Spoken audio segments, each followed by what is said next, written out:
Estamos de volta, bem-vindas e bem-vindos à continuação aqui do Tamo Junto com Maria Flor, escritora, palestrante, empresária, coach e outras cositas mais. Tem uma história fabulosa de vida. Ela foi a entrevista mais visualizada no nosso canal, na breve jovem história do nosso canal e... Felizmente, graças a Papai do Céu, ela está de volta aqui com a gente, com mais novidades, mais livros no plural, entendeu? E tá aí para lançar mais outro, tá? E Flor, a gente estava conversando, né, sobre a história que você passou no trem, você ouvindo, né, lá de um pai com um filho que estava convencendo o filho a aceitar a mãe de volta, a mãe que tentou jogar água quente no ouvido dele, ou seja, um crime, e ele ia ficar surdo por milagre, né? E eu te pergunto, eu recebi um relato recente de uma pessoa que mora aqui no Rio de Janeiro, que sofreu vários assédios no trabalho dela, né? Um cara casado, mas que ficava falando coisas, nossa, você é deliciosa, você é um sonho, eu fico imaginando você com roupas assim, assado, roupas, né, íntimas, e pior, cara, o cara empresário, né, o cara, segundo o relato que ela mandou, o cara oficial do Corpo de Bombeiros do Rio de Janeiro, sei, da reserva, ou seja, um cara de nível Sim. cultural, entendeu? Um oficial estuda pra caramba, né? E o cara tudo documentado, né? E depois, desgraça pouca não é bobagem, no colégio do filho dela, o dono do colégio, toda vez que ela ia lá, ele também falava ou fala uma gracinha. E ela não teve coragem de denunciar nenhum nem outro na delegacia da mulher, né? E isso é recorrente, Flor. Eu ouço muito, né? Não é à toa que eu estou estudando psicologia. Muitas, não é só mulheres, mas homens, muitas pessoas têm confiança de conversar comigo. Não é à toa que eu comecei um programa de entrevista, gente, porque eu gosto de conversar, gosto de ouvir. E as pessoas me contam essas coisas, eu fico perplexo, eu falo, vai na delegacia, né? Vai na delegacia da mulher. Mas existe um medo. Por que acontece isso? Por que muitas mulheres, e agora também até homens, por que é que a maioria, Flor, a estatística mostra que a maioria não vai na delegacia? E depois acontece a desgraça, depois aparece lá no Globo.com a pessoa, repito, mais mulheres, mas também tem homens. Foi assassinado, cortou o órgão genital da pessoa. Cara, por que as pessoas não denunciam, Flor? Eu acho que as pessoas ficam muito vítimas se tornam muito vítima daquela pessoa. E muitas, por exemplo, nesse caso, nesse primeiro exemplo que você deu, dessa pessoa que é sempre assediada em recorrência, né? Por pessoas diferentes, né? Foi o da escola, foi o do trabalho. Mas aí você percebe que é repetitivo, né? Repetitivo. Esse cara do trabalho, ela falou que ele assediou várias A vezes. psicologia, ela explica sobre isso. Ela tem uma explicação bem clara sobre esse tipo de coisa. Mas, assim, eu acredito que a gente mesmo traz a nossa... É igual pessoas que se apaixonam pelo mesmo padrão de mulher ou de homem. Só muda a cara e é o mesmo padrão. O famoso dedo podre, né? É o mesmo, a pessoa mantém o mesmo padrão. Então, isso tudo está alinhado com as crenças internas que aquela pessoa tem. Então, assim, eu vou contar uma coisa para vocês, engraçado ou não. Se vocês me olharem, a minha aparência física, né? Não tô falando assim de feio ou bonito. Tô falando a minha aparência física não é dentro do padrão aceitável, né? De beleza. Eu tô fora desse padrão.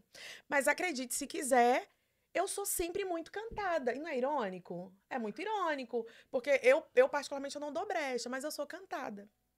E aí, como eu lido com isso?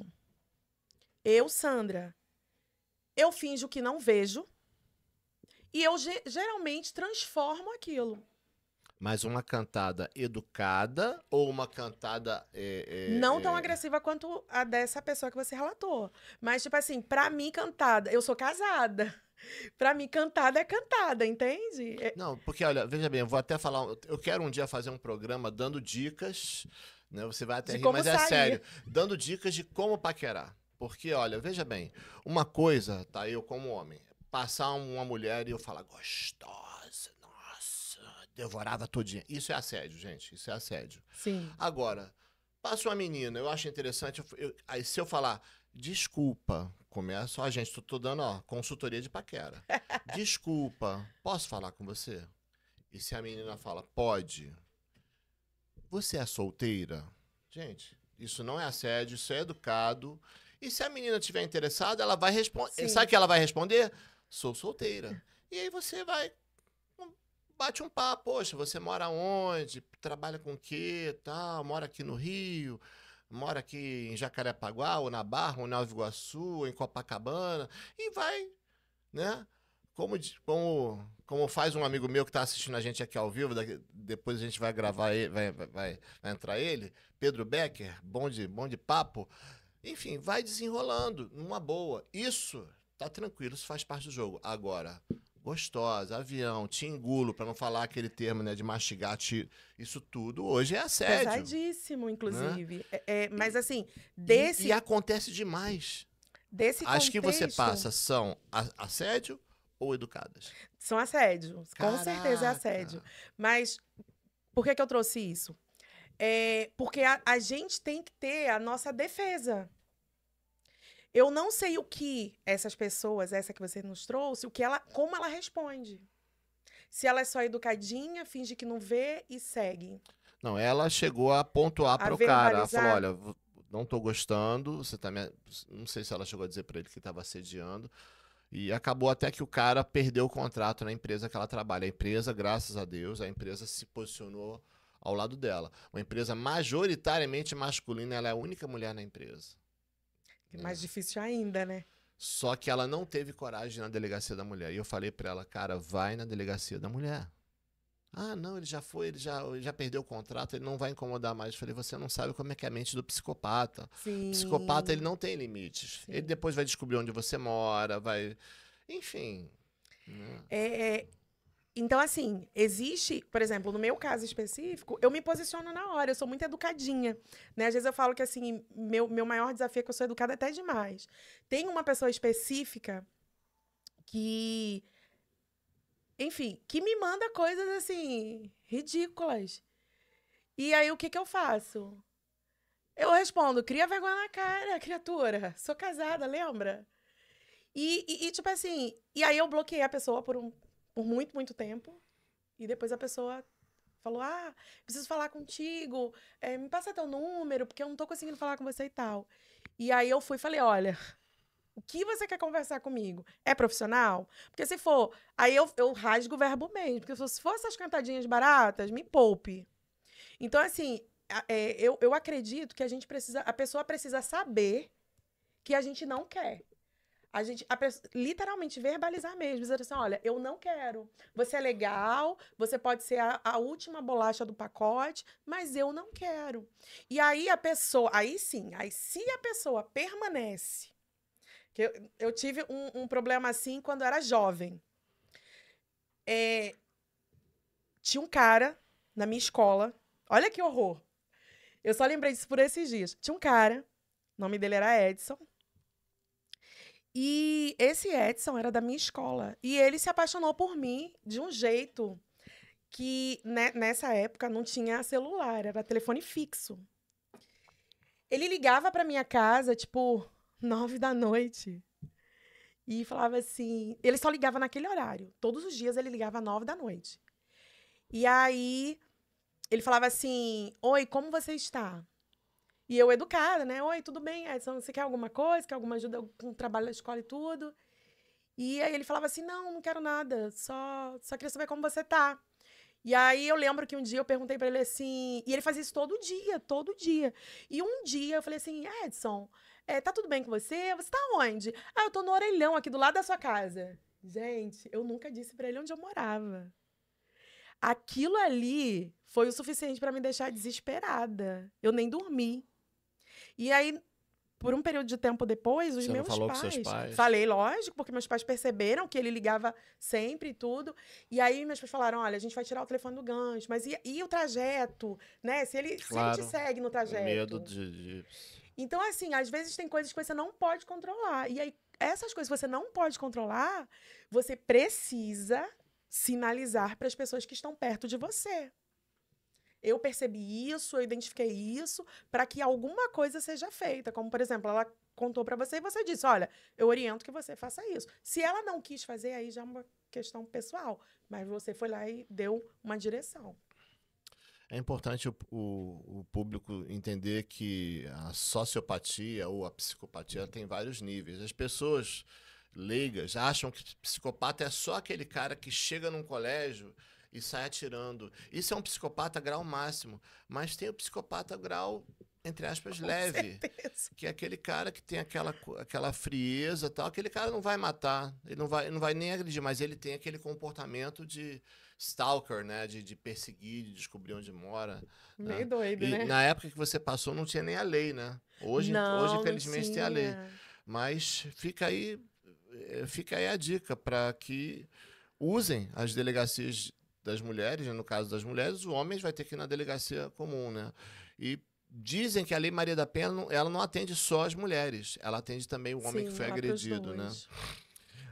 Flor, vamos agora virar a chave. O livro De Porta em Porta, a Porta em Porta. Ah, esse livro voltou com o meu coração, igual o Fomos Diagnosticados. Voltou com a mesma sensibilidade. Trabalhando na rua, todos os dias, batendo literalmente de porta em porta. Quando você faz um serviço, né?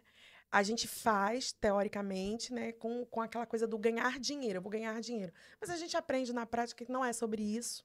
Né? O bem-estar, o que você está levando para o outro para agregar, né? Que tem a ver com o seu propósito, seus valores. E aí, ao fazer esse tipo de trabalho e bater em diferentes portas, eu identifiquei quanta fragilidade a gente tem tão pertinho da gente.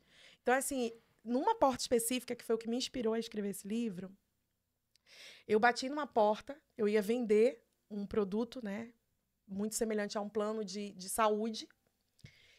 E aí, a família, era uma mulher com 5 filhos e o seu cônjuge. E essa mulher, ela tem HIV. Os filhos, pelo que eu entendi do contexto, ela perdeu a guarda dos filhos todos. E ela, só um que fica com eles, que é uma criança de 8 anos, que é um menino. E aí, o cara, que é o marido dela, o companheiro dela, eu percebi que eles são meio que alcoólatras. E aconteceu uma coisa, assim, muito... que me chocou por muitos dias. E ainda, na minha cabeça, eu ainda tento, enfim, lidar com isso que eu vi, que para você pode ser normal, mas para mim não é. Meio-dia, assim, o filho estava com fome, e aí deu alguma coisa lá para ele comer, e ele disse assim, eu tô com sede. E ela estava bebendo cerveja.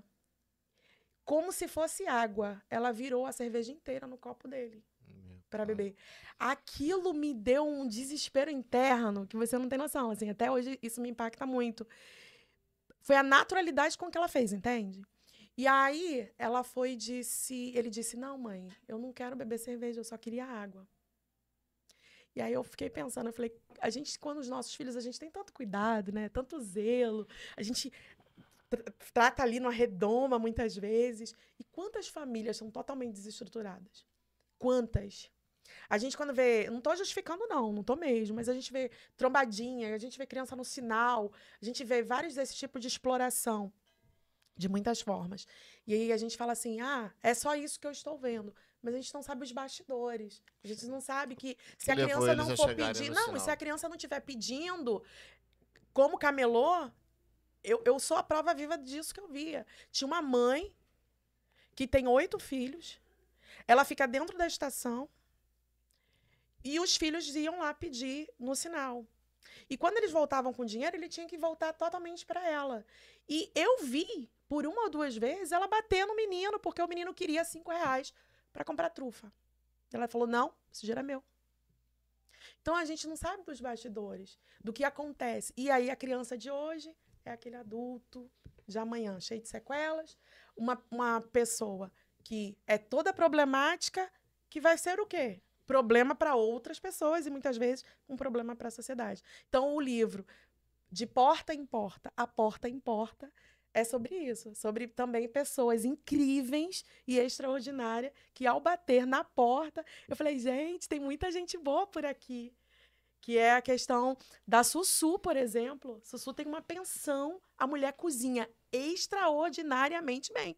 E ela tem uma pensãozinha humilde que ela transformou na casa dela, um espaço assim pequeniníssimo que ela tem ali. Ela fez uma coisa incrível, que aí você entra e fala assim, é a história do comece pequeno, pense grande.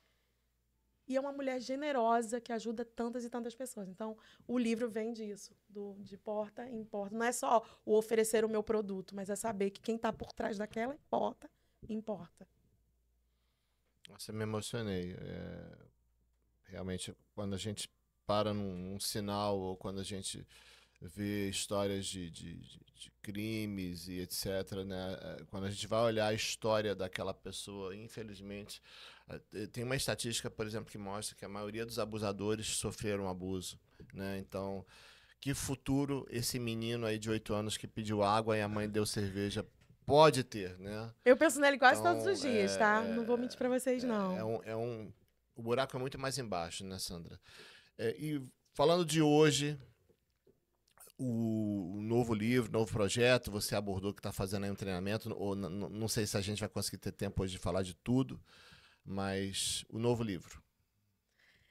Que é esse, o De Porta em Porta. Esse é então, o novo. Desculpa, então, esse minha falha. Esse é o novo. Você falou de que está fazendo um curso com um cara que é o coach dos coaches. Gente, Você falou fora da gravação. É porque a gente fica repetitivo falar essa coisa de tô impactado, né? Mas olha, super indico. Super indico. O que mexeu em você? José Roberto. De todos, eu já participei de 3. 3 incríveis pessoas. Da Tatiana De Andela, do Thiago Brunet. Thiago Brunet é famosíssimo. Que pra mim famosíssimo. Ele é o cara. E o José Roberto. Ele não te leva a ter uma visão de futuro. Não é sobre isso. Sobre você se projetar daqui a 100 anos. É sobre o agora. É sobre quem é você agora. Opa. Quem é você, de onde você tá. E aí, ele faz com que você traga todo mundo, aquela criança interior aí que a gente tem, lá que chora muitas vezes, que fez as malcriações, que a gente não sabe lidar, né? Porque essa é a verdade, né? Se não fosse isso, a gente não tinha tanta terapia. A nossa criança interior, ele faz com que a gente se conecte com todos os nossos eus. E, cara, é surreal. Eu não sei explicar com palavras, mas, assim, o que fez em mim... Porque muitas vezes a gente falha nas nossas tentativas, né? Eu, como empreendedora, eu sou mestre cuca nisso. Se você quiser saber como falhar, me chama, porque... eu já fiz mais que 10 experiências diferentes e eu sei com perfeição sobre isso. Mas, e aí você se cobra muitas vezes, que você fala assim, caramba, será que eu não vou dar certo? Você já fez essa pergunta pra você? Você já fez tantas tentativas de negócios, tô falando de dinheiro agora. Será que você não vai dar certo? Aí você vê tanta gente que muitas vezes, teoricamente, tem nem tanta expectativa ou tantas coisas. A pessoa vai lá e dá certo. Você vê uma pessoa, um exemplo, um youtuber da vida. Você é qualificado, você é habilidoso, você desenvolveu várias habilidades ao longo da sua vida. E você tá ali calejando e parece que você não sai daquilo. E aí você, do nada, vê uma pessoa que fez uma dança, não desmerecendo, por favor. Você vê uma pessoa que fez uma dança ridícula. Todo mundo viu. E a pessoa ficou milionária com aquilo. TikTok, né? Milionária. E aí você fala assim... E ninguém fala sobre outra coisa. Todo mundo fala sobre aquilo ou aquela pessoa. E você fala assim... E a minha vez? Quando chega a minha vez? Então, o José Roberto, ele fez essa coisa dentro de mim. De me fazer entender e me enxergar de novo e de me reconciliar com todas as minhas versões de mim mesma, sabe? De que entender que muitas vezes a gente precisa, sim, mudar a nossa rota, muitas vezes a gente precisa, sim, ampliar nossa visão e mais do que qualquer uma dessas coisas que eu falei, a gente precisa, sim, apostar na gente. Porque as pessoas podem não acreditar em você. As pessoas podem olhar pra você e dizer assim, você só é mais uma pessoa. Que é o mais difícil, né? Ter alguém que aposte em você, que fale, caramba, eu acredito tanto em tu, que eu vou fazer acontecer contigo. Então, assim, nesse aspecto, no meu caso específico, sendo mulher, e aí assim eu falo sendo mulher, é muito mais difícil. Porque quando eu falo numa reunião de empresários, e eu tô sempre nesse tipo de reunião, quando é uma voz de homem dizendo, olha, eu tenho uma ideia de negócio, 300 homens empoderados vão lá e dizem, conta aí, porque se a sua ideia for boa, eu vou investir. Mas aí quando você é uma mulher e você diz, olha, eu tenho uma ideia de negócio, as pessoas te dão um abraço e dizem, tomara que dê tudo certo. Você vai conseguir. Então, entende? Então, assim, a gente termina ficando muito solitário. No meu caso específico, é muito solitário. Porque eu sou a única na minha família e a única no meu meio que é visionária. E isso é muito desafiador. Porque a quantidade de gente dizendo o tempo inteiro que você é um fracasso é gigantesca. E você tem que estar se dizendo o tempo inteiro, eu não sou o que eles pensam que eu sou. Eu sei quem eu sou. Entende? Então, assim, esses desafios fazem a gente se reconstruir e reconstruir. No curso da Tati De Andela, eu aprendi uma coisa que eu não sabia. Ela fala muito sobre propósito. Qual é o seu propósito? Qual é o seu propósito? E eu não sabia. E aí ela faz uma pergunta, que eu vou fazer pra você também, pra você. Qual é o seu porquê? Onde está o seu porquê? Porque a gente tem, todo mundo tem o seu porquê. E eu achava que meu porquê, porque as pessoas falavam assim, Flor, você tem muita garra, né? Nesses dias eu postei que eu tô no evento e uma pessoa colocou, olha, eu te admiro muito, porque você tá sempre com muito desejo de aprender. E aí eu achava que eram os meus filhos, porque eu preciso ter dinheiro. E eu pensava nisso, quando eu fui pro evento eu pensava nisso, eu preciso dar certo, eu preciso dar certo. Eu preciso parar de correr a corrida dos ratos, eu preciso sair disso. Eu preciso me livrar da escassez. Eu preciso sair disso. E eu achava que era só sobre isso. E aí, com o evento da Tati, eu entendi que o meu porquê era muito além disso. E aí eu volto pro Fomos Diagnosticados. Eu descobri que a minha sede de dar certo é porque eu sei que eu não tenho tanto tempo, ninguém tem eterno, né? Mas quando você tem algumas informações privilegiadas, e aí eu falo um exemplo do Arlindo Cruz, por exemplo. Você acha que se o Arlindo Cruz soubesse que ele ficaria acamado com prévia, você acha que ele se prepararia? Com certeza. Se você soubesse que você, daqui a um ano, você não fala mais, você não anda e você não enxerga, você se prepararia? Com certeza. Então, eu tenho essa informação privilegiada. E o que eu faço com ela? Eu preciso correr contra o tempo. Então foi onde eu achei o meu porquê. Por que eu tenho esse desespero para dar certo? Por que eu busco todos os recursos que eu posso? Porque eu sei que em algum momento eu estarei vulnerável. E quando esse momento chegar, porque eu sei que vai chegar, eu preciso saber que tá o básico, tá tudo certo. Então é isso. Como é que tá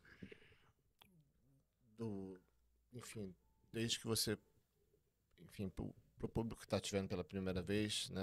A Flor tem uma doença incurável. Você quer falar sobre isso? Não? Tudo É bem. só para explicar para o Sim, público. porque vocês nunca me viram. Não, é assim, tem Alguns, a gente tem um monte de novos telespectadores, então, só para o pessoal entender esse contexto. Eu tenho hidrocefalia já muito avançada. E com o passar do tempo, e o meu diagnóstico, né, o que o médico, o neurologista e o neurocirurgião me mostram nos relatos é que está cada vez mais avançando.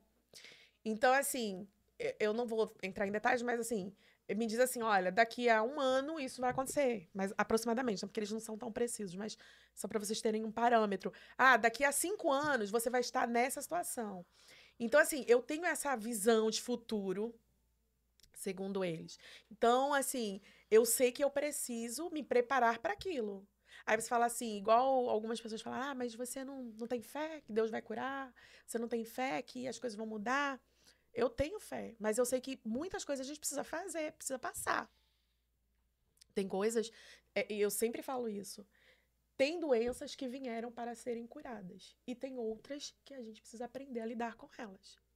Então, assim, recentemente eu conheci alguém que tem a mesma doença que eu no mesmo grau que eu. A pessoa tá cega agora, sabe? E tá saindo outras coisas no corpo dela. Eu sou muito privilegiada, eu me sinto muito privilegiada. A última vez que eu estive no médico, ele falou assim, ele me deixou sem graça, porque tava dois neurocirurgiões e dois neurocirurgiões e um neuro. E eles ficaram avaliando as minhas imagens na minha cara, como se eu nem estivesse ali, e depois só virou pra mim. Eu queria que eles me dissessem alguma coisa pra me motivar, me inspirar. E aí tudo que ele disse foi: vai lá, vai viver o tempo que te resta. Então, assim, mas como a gente absorve isso? Eu absorvo com o meu espírito de urgência. E me qualificar, e estruturar aquilo que eu não posso mudar, entende? Então, se eu sei que. Aí eu volto com a Arlindo Cruz. Se eu sei que daqui a algum tempo eu posso não responder por mim, então eu preciso estruturar para que quando isso chegar, quando isso acontecer, eu vou estar muito bem amparada. Então, eu acho que meu lado do empreendedorismo que grita, eu acho que é mais por causa disso. Vivendo um dia de cada vez, né, Flor? Isso. E sendo grata, porque a gente vai fazendo, né?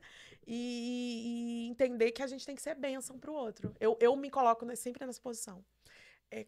Independente do que eu faça, eu só vou trabalhar com coisas que eu me identifique. E geralmente é sempre relacionado a pessoas. E aí eu falo, não, eu preciso ser uma bênção para essa pessoa. O que eu posso fazer? Eu trabalhando, só para vocês terem ideia, não é porque eu sou boazinha, não. Mas é porque vai de acordo com os meus valores e a minha missão de vida. Mas eu trabalhando com esse negócio, e já paguei consulta para várias pessoas, já paguei. Era porque eu tinha? Não. Muitas vezes eu tirei o meu dinheiro do almoço para pagar. Mas por quê? Porque ia de encontro com a minha missão de vida, entende? Então, se a gente puder ser uma bênção para o outro, eu acho que é o mínimo que a gente pode fazer. Porque isso aqui, desculpa enganar quem não sabe, isso aqui é tudo passageiro, tá? Isso aqui não é nossa casa. A gente não vai perpetuar aqui, nada a gente leva daqui. Então, assim, o que eu ou você puder fazer para ser uma bênção para o outro, é isso aí que vai contar. Porque quando a gente for... Não sei se vocês viram esses dias que o cara foi enterrado dentro do carro. Tu viu isso? Então, assim, o irônico é que onde ele chegou sem ele. Gente, agora vocês entendem por que a entrevista mais assistida do canal foi a da Flor, né? Assim, é forte, é tocante e é motivante, e ela está convidada a fazer parte mais do projeto Tamo Junto. Quem sabe vem novidades aí, ela vai participar mais do programa aqui. Flor, brigadíssimo, Obrigada a te você. amo. Também. Tá? Gente, agradecer aí pela audiência.